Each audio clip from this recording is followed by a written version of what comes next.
Hola, bienvenidos al canal de Gloria y Jen. Just kidding, you guys. Welcome back to Gloria and Jen YouTube channel. I know we usually do some urban legends, but today we're actually be doing something a little bit different. And I decided to pick El Salvador because El Salvador was the first one we started doing for the scary urban legends. So it is El Salvador again, but it's going to be superstitions of El Salvador. So when I was searching it up, it was saying that El Salvador has a lot of superstitions that are very similar to not other just Latin American countries, but also Africa, which I thought it was really cool, you know. And I think it's all because I was being dumb and I forgot why that was the reason. But if you think about it, it's because of all the colonizers that went over there. They also had a lot of slaves from Africa, so that's how their culture sort of began mixing all together. And then I feel like that's why you'll always see, like, you'll see sometimes some Afro Latinos, you know what I mean? Also they migrated, I think, too. Yeah, and then but they also were able, a lot of them, because I know that when slavery was sort of abolished and stuff like that, and even before it wasn't, the ones that were here in the US, they were sometimes escaped to Mexico because in Mexico they didn't treat them as slaves. So I remember that that's part of history, it's part of culture. So yeah, that's just a little bit of a little fun fact. So let's start with the first one. Okay, so the first one is Alma en pena. In English, it means soul in pain. So it says that if you ever hear footsteps behind you, or you ever see a shadow appear and then disappear, that it means that there's a restless spirit or a lost soul wandering around in that area where that happens. Isn't that weird? That's creepy.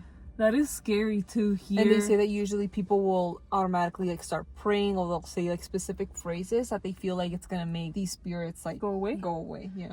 Oh, okay. Isn't that is scary though too. I hate that. And I think, and I the reason I find that weird is because like I've seen shadows and stuff like that, but I don't feel like I ever like. No, it's because I don't feel like it's like, I don't know. I think it's so creepy though to think of hearing something behind you. Did you just see that? I just fell out of my freaking mouth. Okay, story number 2. Is it superstition or what was it? No, so yeah, there's superstitions. Okay, so there's this other superstition number 2. Okay, Superstitious number 2. Superstition. I know. Okay, it's called el muerto, the dead. So supposedly they say that the dead will visit their loved ones on specific days. And they say that when this happens, people typically tend to not try to do specific things, and that they'll also avoid certain places that they feel like that dead person might come to, like go So to. the person who's alive is avoiding the dead person? They're avoiding the dead person, and they avoid doing specific stuff. It doesn't say do what. Do they know what day it is? And how do they know what Well, day it is? they say that they typically do this when it's coming around El Día de los Muertos, so the Day of the Dead. They do this that they sort of avoid doing certain activities that I think that they might feel like might maybe like attract that playing spirit soccer because back. that person enjoyed playing soccer. And then they also avoid places that they feel like that spirit might go to. Okay. That's weird because don't they, for like the Day of the Dead, they enjoy So they say that trying to connect with the practice dead? that they do because of this is that they'll end up leaving food outside of their houses for their dead, which is interesting though, because I would think they want to interact with the dead person just because they celebrate them for the Day of the Dead. I think it's sort of, I don't know, I feel like it might be a little bit different because if you think about it, they usually go leave it at their tombs and stuff. Like you stay there, but they're not like bringing it into their houses. But at well, the yeah, same time, it's just like Salvadorian, dead. yeah, they're just dead. Because I know that, I think, is it Mexico that they do like altars inside their house? It might be Mexico. Yeah, I think they do. There might be other countries too, though. Yeah, because Latin America is like so similar. Like all of it is very similar. Yeah, but I just feel like more specifically I've heard from like Mexicans. But I have never heard of that. Like that they don't do activities or they avoid certain places when it's coming close to the Day of the Dead because they're not trying to attract. You know. If you guys have more insight on that one, please let us know in the comments below. It's an interesting one though to think about. It's like, oh, okay. Superstition number 3. Luna llena. Full moon. Okay. So moon. Basically, your name is not Moon, it's Luna. If you guys know, you know. You know. La doctora Polo, ¿verdad? That always makes me laugh. Okay, so this one, they're saying that a lot of people believe that the full moon can have different effects on people. So it can alter their emotions, can turn them into werewolf. Okay, so it can alter their emotions, do stuff to their health, and that it could also cause their behaviors to sort of change. So they believe that like if kids are born on a full moon, that they'll be restless or that they'll be very adventurous. Oh, yeah. Okay. I sort of find it dumb. You put it nicer, but yeah, I just find that sort of stupid. Gloria, let's change the attitude here. No, like let's change. We're not gonna be I just find it sort of dumb because it's just like how can a moon I literally can't. I can't. Like, how can a moon? Yeah. Like, make somebody adventurous or restless? And also, it's just like you're literally throwing like bad juju on people. Like, if that's what you're trying to do. Like, oh, they're gonna be like restless. Yeah, like van a estar locos. They will be yeah. Like, it's just like no, like what the frick? But yeah, everybody's personality is different, and we don't think it's based on the moon or the stars. But basically, they say that some people try to like on full moons, they try to avoid doing important things because they feel like it can basically go wrong.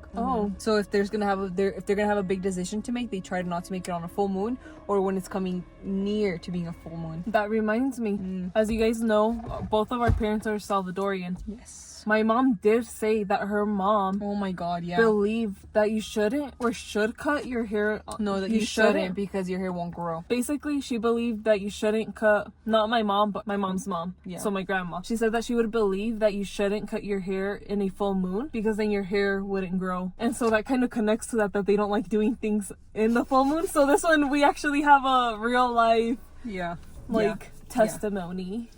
I literally was just like, bro, you gotta be kidding me. So that's interesting. So so that one, I feel like we can approve of that. It is true. No, it is true. Yeah, they believe in that. So the fourth they story, as in Salvadorians do believe they Salvadorians believe and stuff like that. Not so, these Salvadorians, not these Salvadorians, but Salvadorians do believe. Yeah, like us in general. I literally just told this to the girl at work. I don't believe in superstitions, and she lost it. She didn't lose it, but she was just sort of like, I don't know that car is parking right there. Okay. And you look, you're like, I don't care. So story number 4. Story number 4. Whistling at night. This we've heard. So technically they believe that whistling at night is bad because it attracts bad spirits. It also attracts bad luck. Oh. Okay. And if you think about it, there is a lot of stories of if you hear whistling at night, don't open your windows, don't open your doors. Because it's something bad. Something bad is out there. I feel like next time we go to Salvi, we gotta whistle at night. Let's whistle at night and just see like what happens. If people start like looking out and like let's not tell any of our family and just go out there and whistle. Yep. And they say that usually people try not to whistle in the dark or in dark places. Okay. Because they just find like it's gonna attract bad luck or bad spirits. We're gonna try to see if this one is true. We're gonna try to verify this one whenever we go to El Salvador. We'll go whistle at night. We'll go whistle. Story number. But if you're Salvadorian and if you know someone who believes in this or if you believe in it, please let us know in the comments below. I want to see how many of these we can put with the seal of approval. And so story number 5 and the last one. The last story. Ready? I'm paranoid that car's parked right there. Sleeping at night. Oh, what? So they believe that if you sweep at night, you're taking good luck away and you're attracting you're basically sweeping away good luck and prosperity. Come on. And that you're inviting negative energy into your house. They said don't clean at night. No. What? That one's actually I have never heard that one before. I sweep at night all the time. You're like, and I am the luckiest girl alive. Yeah. Most people try to just not sweep at night, or as soon as the sun does start setting, they usually tend to not sweep because they do believe that it's gonna, cause bad luck, and also that it's gonna take away any prosperity that you can have. So they try not to sweep in kitchens and in living rooms. Wow. It's almost like that Chinese, I believe it is a Chinese superstition. That you should is it doing circles? Yeah. And they also have a little GoPro. Yeah, it doesn't matter. So they're probably trying to do donuts and they want us to leave. But basically they believe that, I think, don't quote me on it, but I do think that they believe that you should clean before the New Year's because then you're allowing that next year to be prosperous and like basically enter a clean environment for your mindset. I feel like I've heard that one, but I feel like Spanish people, I think some Spanish people believe that too, but I don't know where. But yeah, I feel like I've heard that one for sure. That cleaning means like a new start, but you have to like deep clean. Yep. Okay. Well, that's basically it, you guys. This is where we're going to be ending our video. And those were the 5 superstitions of El Salvador. And we will be doing other ones next time. And I hope you guys enjoyed it. We'll see you guys in the next video. Please give this video a thumbs up. Comment down below which is your favorite superstition if you believe in it, and if there's another country or your country that you'd like us to do next. So comment down below, give this video a like, and share with your friends and family. Thank you for watching. All right. Bye. Guys. Wait, let me...